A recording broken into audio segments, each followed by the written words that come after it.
Bom, a aula de hoje é o passo a passo de como fazer esboço em decalque. Imprima a referência que você vai usar, né? Separe as duas folhas brancas, uma é para o desenho e a outra é para o decalque. A folha do decalque deve ser uma folha de ofício comum, né, da gramatura baixa, enquanto a folha de desenho deve ser a gramatura acima de 140 gramas, para suportar várias camadas de grafite. Pegue a folha da gramatura baixa, que, se eu não me engano, é de 75 gramas, né, e complete com grafite da alta graduação acima de 8B. Você pode utilizar uma barra de grafites ou lápis como esse, né? Eu vou utilizar agora.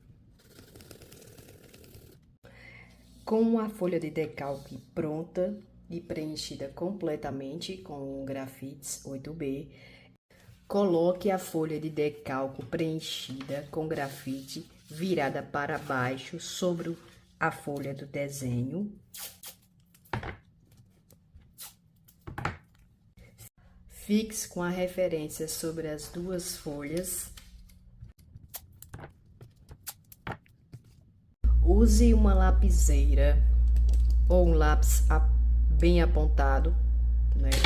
Ou, como eu vou fazer agora, eu vou usar uma caneta ou qualquer objeto que tenha uma ponta fina, né? Para traçar os pontos mais importantes da foto. Não aplique muita pressão para não danificar a folha.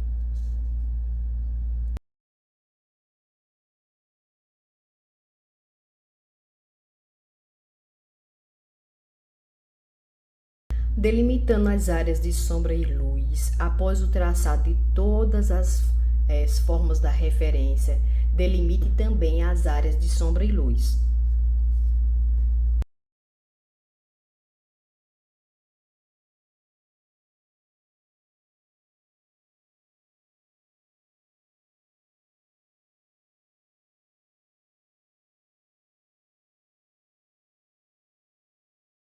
Remova uma das fitas adesivas para verificar se o traço foi transferido corretamente. Faça isso periodicamente enquanto traça.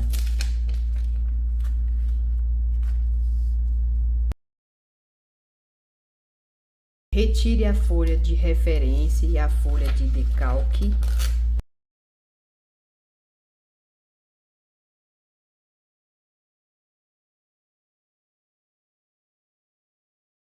Reforce os traços que achar necessário e suavize aqueles que precisam ser suavizados, com as marcações e sombra de luz.